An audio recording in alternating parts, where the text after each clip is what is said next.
Guys, അപ്പം ഞങ്ങൾ രണ്ടാളും കൂടെ ഇന്ന് ബിരിയാണി ഉണ്ടാക്കാൻ പോവാണ്. ഇതിൻ്റെ ചോട്ട ഹെൽപ്പറാണ്. ഹെൽപ്പറിന് എന്തെങ്കിലും പറയാനുണ്ടോ? വ്ളോഗിൽ പറയാനുണ്ടായാലും ഇപ്പം പറയണ്ടോ? നമ്മുടെ പ്രേക്ഷകരോട് എന്തെങ്കിലും പറയാനുണ്ടോ? എന്തോ കാര്യമായിട്ട് പറയാനുണ്ട്. എന്തായാലും ഞങ്ങൾ തുടങ്ങട്ടെ അല്ലേ. 4 ഉള്ളിയാണ് എടുത്തിട്ടുള്ളത്. എൻ്റെ കുഞ്ഞിപ്പെണ്ണ് കുനുകുന അരിയണം കേട്ടോ. ഓ ക്യൂട്ടി ക്യൂട്ടി ക്യൂട്ടി ക്യൂട്ടി. ഇതപ്പം നമുക്ക് കട്ട് ചെയ്യാം. ഇത് കുഞ്ഞിപ്പെണ്ണിന് കണ്ണെരിയോന്നാണ് ഇവിടെ നമുക്ക് പറയാനുള്ളത്. ചിലപ്പോൾ കണ്ണെരിഞ്ഞിക്കാണെങ്കിൽ അങ്ങോട്ട് കൊണ്ടുപോകേണ്ടി വരും. അല്ല, ചോട്ട തക്കാളി ആയതിനെ കൊണ്ടാണ് 3 എണ്ണം എടുത്തത്. അല്ലെങ്കിൽ ഒരു 2 എണ്ണം 1.5 മതിയാവും. നമ്മുടെ ഹെൽപ്പറിന് ചടച്ച് തുടങ്ങിയിട്ടുണ്ട്. എന്തായാലും ഓൾ അവിടെ ഇരുന്ന് ചടക്കട്ടെ, നമുക്ക് ചടക്കാൻ പറ്റൂലല്ലോ അല്ലേ. അതും നമുക്കൊരു പ്ലേറ്റിലേക്ക് മാറ്റാം. ഇത് കുക്കറിലായതിനെ കൊണ്ട് കട്ടിംഗ് ഒന്നും പെർഫെക്റ്റ് ആക്കണമെന്നില്ല. മെയിൻ ഇൻഗ്രീഡിയൻസ് കുക്കർ ബിരിയാണി ആയതിനെ കൊണ്ട് തന്നെ നമ്മൾ കുക്കറാണ് ഇവിടെ യൂസ് ചെയ്യുന്നത്. അതിലേക്ക് ആവശ്യത്തിനുള്ള വെളിച്ചെണ്ണ ഒഴിച്ചു കൊടുക്കാം. വെളിച്ചെണ്ണയിൽ ഉണ്ടാക്കുമ്പോഴാണ് എനിക്ക് തോന്നുന്നത് മസാല ഒന്നും കൂടെ നല്ല ടേസ്റ്റ് ആയിട്ട് തോന്നുന്നത്.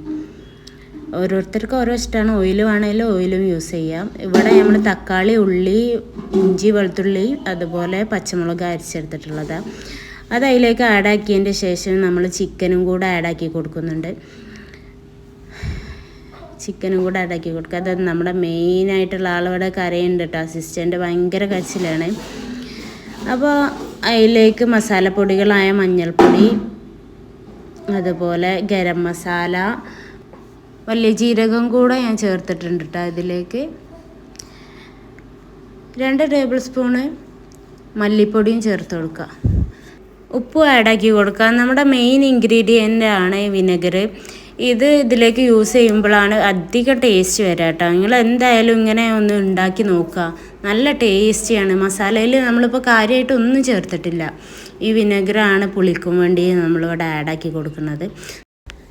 മിക്സാക്കിയതിൻ്റെ ശേഷം ഒരു 15 മിനിറ്റോ അല്ലെങ്കിൽ നമ്മുടെ അരി വേവണ വരേക്കും നമുക്ക് ഒന്ന് അടച്ച് വെക്കുക.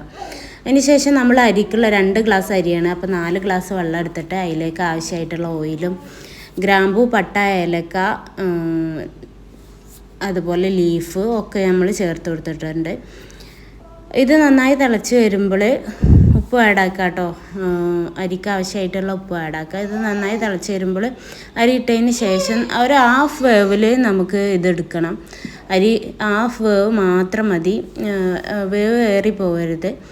1/2 വേവ് ആയതിന് ശേഷം നമ്മൾ നേരെ കുക്കറിലേക്കാണ് മിക്സാക്കി കൊടുക്കേണ്ടത്. ഇതവിടെ നമ്മൾ നന്നായിട്ട് വെന്ത് വന്നിട്ടുണ്ട്. ഒരു 1/2 വേവിലെത്തിയിട്ടുണ്ട്. അപ്പോൾ നമ്മൾ ഈ ഒരു കൺസിസ്റ്റൻസിയാണ് വേണ്ടത്. അതിങ്ങനെ അരി പൊട്ടണ പോലെ ആ ഒരു കൺസിസ്റ്റൻസിയിൽ എടുക്കണം. ഇതിനി നമുക്ക് നേരെ കുക്കറിലേക്ക് ആഡാക്കാം. ആ വെള്ളം അരിയും ഒക്കെ നമ്മൾ കുക്കറിലേക്കാണ് നേരെ ആഡാക്കി കൊടുക്കാൻ പോകുന്നത്. ആ സമയത്തിനുള്ളിൽ ചിക്കനിലൊക്കെ നന്നായിട്ട് മസാല പിടിച്ചിട്ടുണ്ട്. നമുക്ക് കണ്ടാൽ തന്നെ മനസ്സിലാവും. അടച്ച് വെച്ച് തുറക്കുമ്പോൾ തന്നെ ഒരു സ്മെല്ലാണ്. ഇത് നമ്മളിത് നന്നായിട്ട് മിക്സാക്കിയിട്ട് കൊടുക്കുക. മിക്സാക്കി ഒന്ന് ഇളക്കിയിട്ട് ആ അരി ഒന്ന് മുകളിൽ ഇങ്ങനെ നല്ല രീതിക്കാക്കി കൊടുക്കുക, ഒപ്പത്തിനാക്കി കൊടുക്കുക. അതിൻ്റെ ശേഷം ഒറ്റ വിസിൽ മതി കേട്ടോ.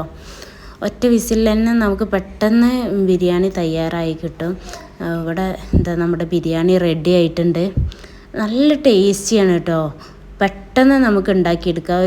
പെട്ടെന്നൊരു വിരുന്നാരൊക്കെ വരാണ്ടെന്നുണ്ടെങ്കിലൊക്കെ നമുക്ക് വേഗം കുക്കറിൽ തന്നെ ബിരിയാണി ഉണ്ടാക്കിയെടുക്കാം. കണ്ടോ, ഇത് അടിപൊളിയായി വന്നിട്ടുണ്ട്. നല്ല സോഫ്റ്റാണ്, നല്ല ടേസ്റ്റ് ഉണ്ടായിരുന്നു. ഇങ്ങനത്തെ സിമ്പിൾ ടിപ്സിന് ചാനലൊന്ന് സബ്സ്ക്രൈബ് ചെയ്യുക. ബൈ.